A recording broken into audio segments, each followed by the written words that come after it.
Friends, thanks for being here today. I'm getting up there in years, 99 to be exact. I won't be around forever. That's just a fact of life. But before my time is up, there's some stuff you really need to understand. Things I wish somebody had bothered to tell me when I was in your shoes. You're probably young, driven, and you're making errors you don't even see as errors yet. I've managed to accumulate billions. I've lived through 18 recessions, 4 big wars, and too many market crashes to bother counting. I've seen people make fortunes, and I've seen them lose it all. I've watched incredibly smart individuals completely self-destruct, and I've seen perfectly average folks build empires. After 99 years walking this earth, I realized something that most people just never get. Getting ahead isn't some complex mystery. It's just really, really hard.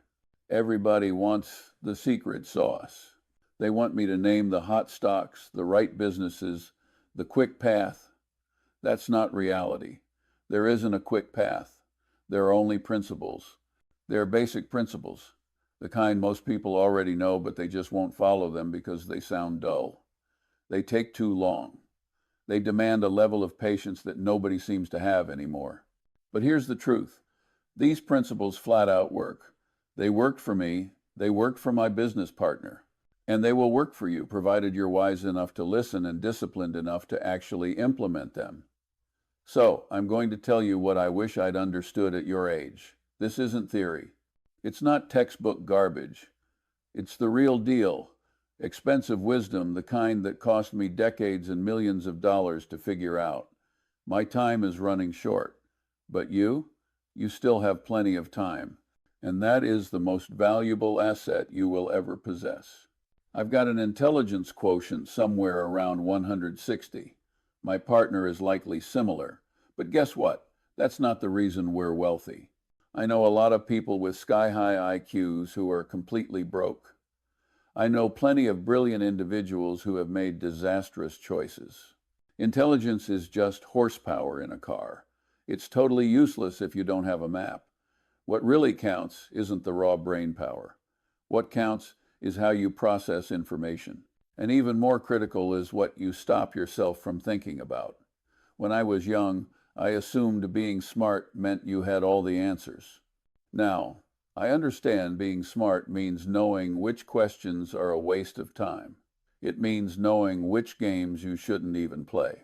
It means grasping that the biggest decisions in life aren't about what you choose to do, they're about what you emphatically refuse to do. I've made this a core belief in my life. Avoid the common ways of failing. If you teach me the wrong way to play poker, I will make sure I never do that. If you show me how businesses typically go bankrupt, I will organize my affairs to sidestep those exact patterns.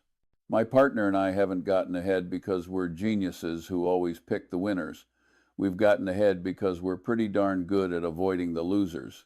And that's the number one thing I wish I'd grasped sooner. It's not about being the cleverest person in the room. It's about staying rational when everyone else is losing their minds. I'll tell you something that sounds incredibly boring, but it has made me more money than any single brilliant idea. Patience. The really big money isn't made in the buying, and it's not made in the selling. It's made in the waiting. And waiting is the absolute hardest thing in the world to do when you're young, when you're ambitious, when you see everyone around you making moves, and you feel like you're stuck in neutral. I remember being in my 30s, my 40s, even watching chances I'd passed on turn into massive wins for other people. It ate me up inside. I'd think, you idiot, you missed another one. But you know what I eventually learned? For every single one I missed that took off, there were 10 others that exploded on the launch pad. I just didn't hear about those 10 because nobody goes around bragging about their failures. My partner and I have a saying, the big money is made in the sitting. It's crude, I know, but it's the absolute truth. We've built most of our fortune by identifying something truly good and then doing absolutely nothing for decades. At our company, we've held some of those stocks for 50 years. Not because we're sentimental, but because we found businesses that were so outstanding that selling them would be an act of stupidity. But here is the part nobody explains about patience. It compounds, just like interest, just like knowledge.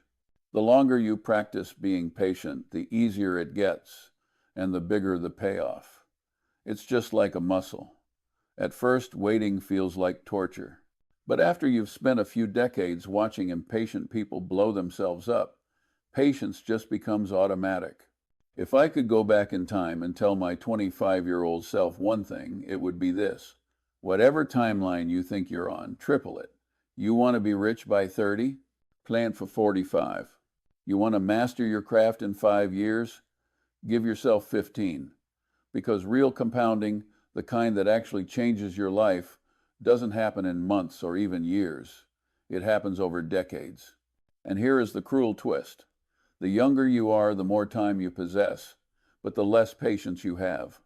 By the time you finally learn patience, your time is running out. So learn it right now. Sit on your hands. Do nothing. Let time be your ally instead of your enemy. Let me tell you about money. Not investing, we'll get to that, but money itself. Because most people have the concept completely backward. They believe money is about earning more. It's not. It's about needing less. I've lived in the same house for 70 years. Not because I'm just cheap, though I am, but because I don't require a bigger house. I drive a normal car. I wear normal clothes. And people often look at me like I'm nuts. They say, "You're a billionaire. Why don't you live like one?" My answer is always the same. Why would I? What exactly would I gain? A bigger house just means more upkeep, more staff, more complications. A yacht means I'm suddenly stuck dealing with yacht problems. A private island means I'm cut off from the rest of the world. None of that has any appeal to me. None of it would make me one bit happier. Here's what I've learned about money over 99 years. Past a certain point, more money does not buy you more happiness. It buys you more problems, more decisions, more people asking you for things, more complexity. The real secret to money is figuring out how much is enough. And for most people, enough is a whole lot less than they imagine. Once you have enough to be comfortable, to be secure, to not lie awake worrying about the basics, any additional money is just a way of keeping score. And keeping score is an exhausting game. I watched a friend of mine get rich, I mean truly wealthy, during the tech boom. He made hundreds of millions. And you know what happened? He spent the next decade absolutely terrified of losing it. He worried about taxes, about investments, about people suing him, about his kids becoming spoiled brats. He was completely miserable. The money didn't liberate him, it imprisoned him. So here is what I wish I'd understood sooner. Figure out what enough actually looks like for you and then stop. Don't keep chasing more just because you can. Don't let your lifestyle inflate just because your bank account did. Because the second your expenses rise to meet your income, you are right back where you started. You're just on a treadmill, running faster and faster, merely to stay in the same place. Live below your means, not at your means. Below them. Give yourself some breathing room, because that breathing room, that gap between what you earn and what you spend, that is where freedom lives. That's where patience lives. That's where you get to make good decisions instead of desperate ones. I've been asked many times what the secret is to staying sharp at my age. The answer is embarrassingly simple. I never, ever stop learning. My partner and I, we are learning machines. We read constantly. We think constantly. We challenge our own beliefs constantly. And that's not just because we're intellectually curious, though we are. It's because the world keeps changing. And if you stop learning, you become obsolete. I'll tell you something that sounds arrogant, but it's just a fact. The reason my partner and I have stayed relevant for so long is that we keep getting better. Not smarter, better. We learn from our mistakes. We learn from other people's mistakes. We update our models of the world when we're proven wrong. And most importantly, we don't cling to old ideas just because we've always believed them. Do you know what kills more businesses and more investors than anything else? Outdated thinking. It's people who made money one specific way and then assume that way will work forever. It won't. The world changes. Technology changes. Consumer behavior changes. What worked in 1980 doesn't work in 2020, and what works today isn't going to work in 2050. So, here is what I wish I'd known at your age. Your education does not end when you graduate. It doesn't end when you get your first job or your first promotion. It never ends. Every single day you should go to bed slightly smarter than when you woke up. Read widely. Study failure, especially your own. Challenge your assumptions. Surround yourself with people smarter than you and actually listen to them. And here's the key. Learn across disciplines. Don't just study your own field. Study psychology, study physics, study history, study biology. Because the big insights don't come from digging deeper into your own narrow specialty. They come from connecting ideas from different fields. That's where the magic happens. I call it a lattice work of mental models. It's just a fancy way of saying you need to understand how the world really works, not just your own little corner of it. Because when you understand principles, real fundamental principles that cross disciplines, you can solve problems that other people can't even see. And the beautiful thing about learning is that it compounds just like money. What you learn today builds on what you learned yesterday. And in 20 years, you'll possess this vast reservoir of wisdom that makes decision-making almost intuitive. You'll see patterns other people miss. You'll avoid traps other people fall into. Not because you're smarter, but because you've been paying attention longer. I am 99 years old and I have made every single mistake in the book. I've lost money I shouldn't have lost. I've trusted people I shouldn't have trusted. I've wasted time on ventures that went absolutely nowhere. I have been arrogant, stubborn, and wrong more times than I can count. And you know what? Those mistakes were the single best education I ever received. Here's what young people fail to grasp about mistakes. They aren't setbacks. They are tuition. Every mistake you make, if you learn from it, is an investment in your future judgment.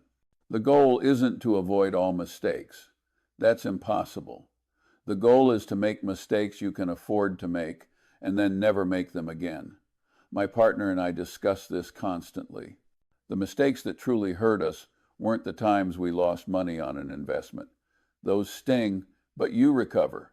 The mistakes that really cost us were the opportunities we missed, the businesses we should have bought and didn't. Those mistakes cost us billions, plural, with a B. But here's the thing about mistakes of omission versus mistakes of commission. You can learn from both. When we passed on a certain massive retail business in the early days, that taught us something about recognizing exceptional companies. When we bought a certain candy company, which everyone thought was overpriced, that taught us that quality businesses are worth paying up for. Both lessons were expensive. Both were invaluable. So, here's what I wish I'd known earlier. Don't hide from your mistakes. Study them. Own them. Figure out exactly where you went wrong and why. Because if you can do that, if you can look at your failures with total honesty, you'll make fewer and fewer mistakes over time. And here's the secret nobody tells you. Most people don't learn from mistakes because their ego gets in the way. They rationalize, they blame others, they pretend it wasn't really a mistake. Don't do that. Kill your ego before it kills your progress. Say, I was wrong, here's why, here's what I'll do differently next time, and then actually do it differently. My partner and I have this practice when we make a bad investment. We do a post-mortem. What did we miss? What did we misunderstand? What red flags did we ignore? And we write it down. Because if you don't write it down, you'll forget. And if you forget, you'll make the same mistake again. Collect your mistakes like trophies. Review them regularly and be grateful for them because they are making you better. I've been married to the same woman for decades. I've kept the same friends for 50 years. And I can tell you without hesitation, those relationships are worth more than every dollar I've ever made. Money comes and goes. Health comes and goes. But good relationships, if you nurture them, they last. And at 99, I can tell you that the quality of your life is determined by the quality of your relationships. Nothing else even comes close. Here's what I wish I'd known at your age. The people you choose to spend your time with are the most important decisions you'll ever make. More important than your career, more important than where you live or what you buy, because you become like the people you surround yourself with. It's not a metaphor, it's a fact. If you surround yourself with cynical people, you'll become cynical. If you surround yourself with people who make excuses, you'll make excuses. If you surround yourself with people who are always chasing the next shiny object, you'll never be satisfied. You absorb the attitudes and behaviors of your circle, whether you realize it or not. So choose carefully. My partner and I have a simple rule. We only work with people we respect and admire. If we wouldn't want to have dinner with someone, we won't do business with them, no matter how good the deal looks, because life's too short to spend time with people you don't enjoy. And here's something else. Invest in your relationships the same way you'd invest in a business. You can't ignore them for years and expect them to thrive. You have to show up. You have to be present. You have to give before you take. I see young people today who are so focused on their careers that they let friendships wither. They skip the birthday parties. They don't return calls. They're always too busy. And then 20 years later, they look up and realize they're lonely. They're successful, sure, but they're lonely. And let me tell you, success without people to share it with is hollow. Here's my advice. Treat your relationships like your most important investment, because they are. Be loyal. Be generous with your time. Show up for people when they need you, and don't keep score. The moment you start keeping score in a relationship, I did this for them, what have they done for me? It's already over. At 99, I can't remember most of my investment returns, but I remember every dinner with friends, every conversation with my partner, every moment with my family. That's what lasts. That's what matters. I've worked my entire adult life. I'm 99 years old and I still go to the office. Not because I need the money, I don't, but because I genuinely enjoy what I do. And that's the secret that nobody tells young people about work. If you pick the right work, it doesn't feel like work. But here's the problem. Most people pick their career based on the wrong criteria. They chase prestige or money or what their parents want, and then they spend 40 years doing something they tolerate at best and hate at worst. What a waste. I have 3 rules for choosing work, and I wish someone had told me these when I was 25. First, don't sell anything you wouldn't buy yourself. I've never sold a product I didn't believe in. Never recommended an investment I wouldn't make myself. Never advocated for something I thought was wrong. Because once you cross that line, once you start compromising your integrity for a paycheck, you're finished. Not financially maybe, but morally. And that's worse. Second, don't work for anyone you don't respect and admire. Life's too short to spend it with people who don't share your values. I've turned down lucrative opportunities because I didn't like the people involved, and every single time I was glad I did. Because working with people you don't respect is soul-crushing. It doesn't matter how good the opportunity looks on paper. Third, work only with people you enjoy. My partner and I have been partners for decades because we genuinely like each other. We think the same way. We laugh at the same things. We respect each other's judgment, and that makes hard decisions easier, tough times bearable, and success more enjoyable. If you can check all 3 of those boxes, integrity, respect, enjoyment, you'll never dread Monday morning. You'll have found work that feels like play. And that's when you do your best work, when you're not grinding through it, but genuinely engaged. Here's what I also learned. Your reputation is built slowly and destroyed quickly. It takes decades to build trust, and one bad decision to lose it. So, guard your reputation like it's the most valuable asset you have, because it is. In the long run, your reputation determines who wants to work with you, who trusts you, who gives you opportunities. Money can be rebuilt. Reputation, much harder. And one more thing, don't chase titles or promotions for their own sake. Chase competence. Get so good at what you do that opportunities chase you. Because competence is rare, and the world pays a premium for people who are truly excellent at something useful. Here's a dirty little secret about investing, about business, about life. The simple approach usually works better than the complicated one. But smart people hate simple. They think simple means simplistic. So they add complexity to feel clever. And complexity is where things break. I've watched this play out thousands of times. Someone has a straightforward business model that works.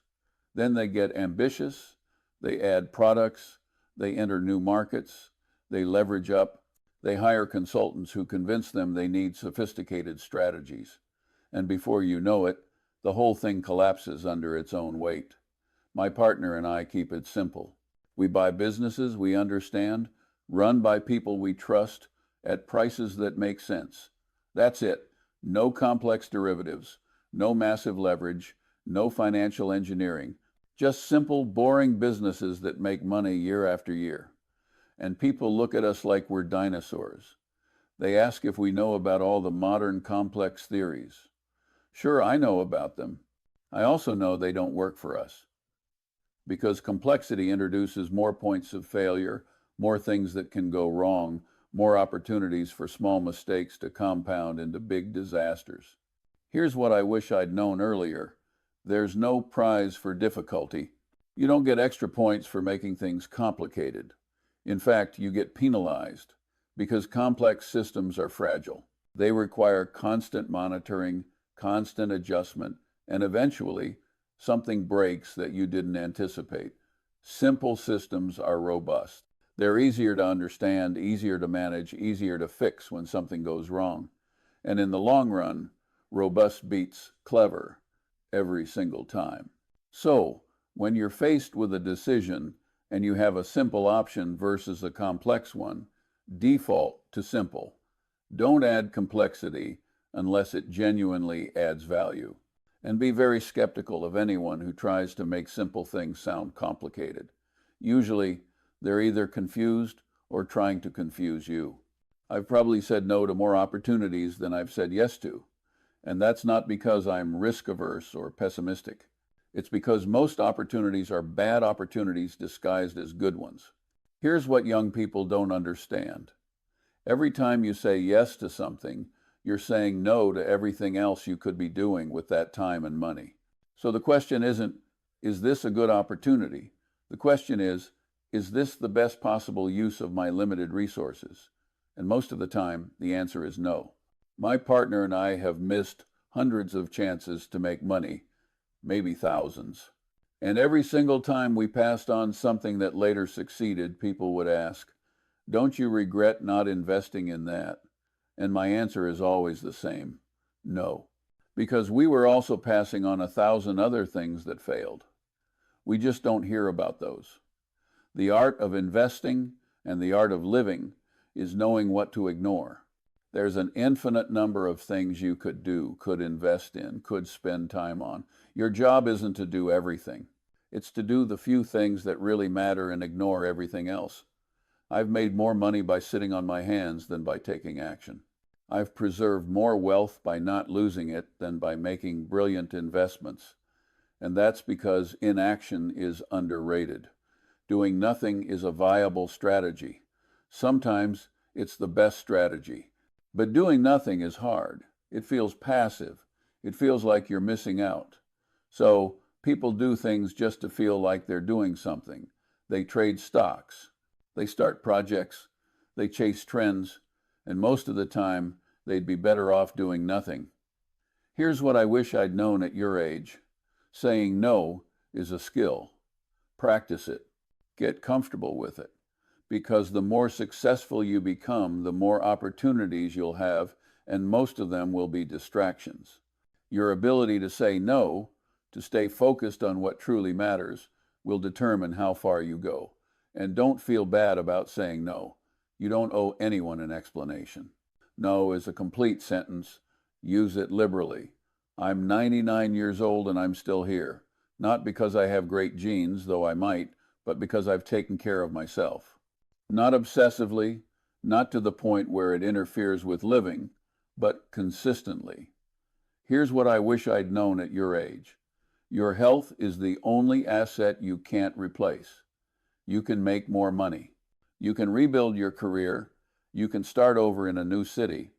But you only get one body, one brain. And if you wreck them, you're done. I see young people today working themselves into the ground, not sleeping, eating garbage, never exercising, living on caffeine and stress. And they think they're invincible. They think they'll fix it later. But later never comes. Or by the time it does, the damage is done. You don't get to be old and healthy by accident. You get there by making small, boring decisions every single day. You eat reasonably, you move your body, you get enough sleep. You manage your stress. Nothing glamorous, nothing complicated, just consistency. And here's the thing, health compounds too. The good habits you build now will pay dividends for decades. And the bad habits, they'll cost you in ways you can't imagine yet. I'm not saying you need to be a monk. I'm not saying you can't enjoy life. But I am saying you need to respect the fact that your body has limits. Push too hard for too long and something breaks. And unlike money, you can't just earn more health. So take care of yourself. Not because you're vain or obsessed with longevity, but because you want to be functional and sharp for as long as possible. Because what good is wealth if you're too sick to enjoy it? What good is success if you're miserable? At 99, I'm grateful every day that I can still think clearly, still walk, still work. That's the real wealth. That's the real success. And it started with decisions I made 50, 60, 70 years ago. People ask me if I have regrets. Of course I do. I'm 99 years old. I have plenty. But here's what I've learned about regrets. They're not evenly distributed.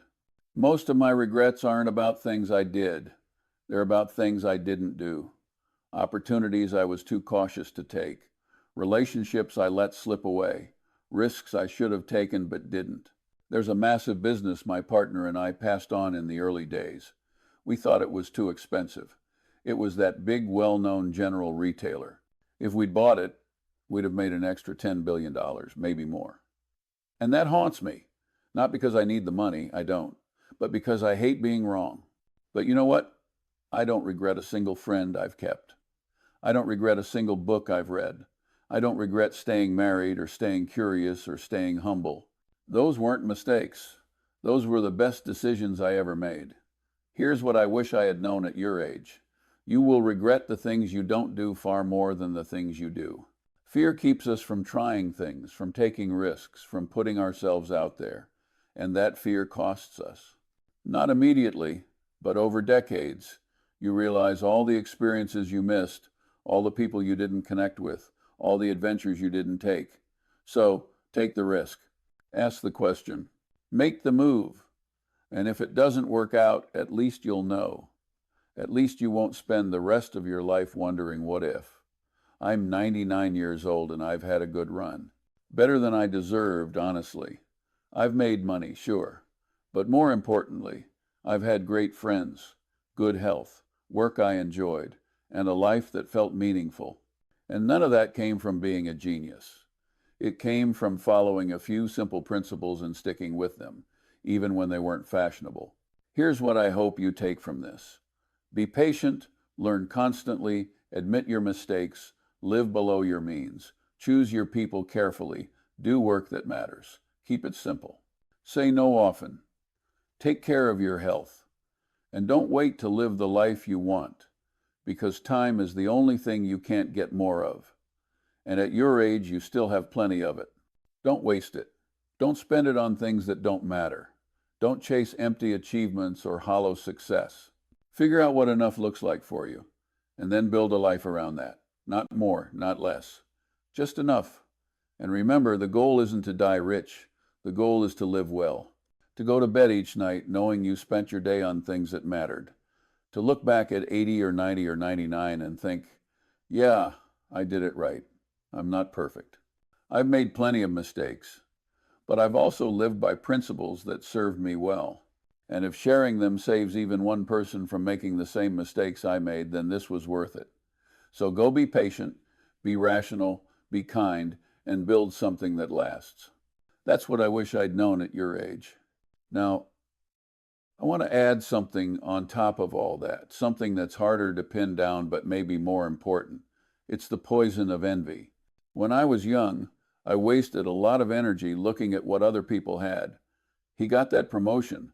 He bought that car. He sold that company. Envy is the stupidest of all the sins because it's the only one you can't possibly have any fun with. It just makes you miserable. And worse, it makes you make bad decisions. You start chasing their goals, not your goals. You take stupid risks trying to catch up to someone who isn't even running the same race as you. You cannot win the game of envy. The only way to win is to refuse to play. Your journey is your journey. The only person you should compare yourself to is the person you were yesterday. If you are slightly better today, that's a win. You do that for 50 years and you'll be unrecognizable. But if you spend those 50 years looking over your shoulder, you'll just be tired and angry. So, shut it out. Focus on your own yard. Water your own grass. That's how you build something real. Another thing I see everywhere now is the trap of strong ideology. People fall in love with a system. They become a capitalist or a socialist or a libertarian or a value investor, and they stop thinking. They just run the world through their pre-approved filter. The moment you identify with an ideology, your brain shuts off. You're no longer seeking truth. You're seeking confirmation for what you already believe. This is intellectual death. My partner and I have always avoided this. We're not value investors. We're opportunists. We're realists. We try to see the world as it is, not as we wish it was or as some textbook says it should be. Sometimes value is in growth. Sometimes it's in a boring old company. Sometimes it's in cash. The world is too complex for any single ideology to have all the answers. Your job is to grab the best ideas from all the ideologies. Take what works from economics, from psychology, from physics, and weave them together. Be a pragmatist, not a fanatic. A fanatic can't learn, because learning requires admitting you were wrong. A pragmatist loves to be proven wrong because it means they just got smarter. So, don't join a tribe. Stay independent. Think for yourself.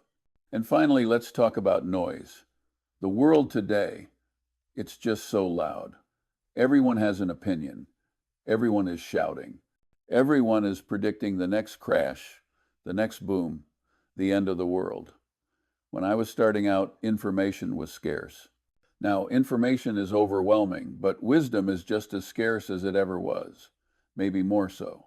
All that noise is designed to do one thing, make you emotional, to make you panic, to make you buy or sell or click, and emotional decisions are almost always bad decisions.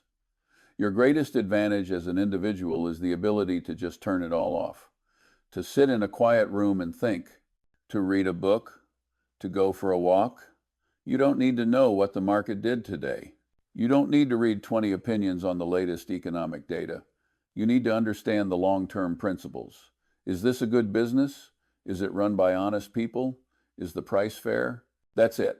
99% of what you see on the news, what you read on the internet, is just noise. It's designed to distract you from what actually matters. Don't let it. Cultivate quiet. Protect your focus. That's where you'll find the clarity that other people miss. That's the real advantage. Stay rational, stay quiet, and just focus on the fundamentals. It's boring, I know. But as I said, the boring stuff is what actually works.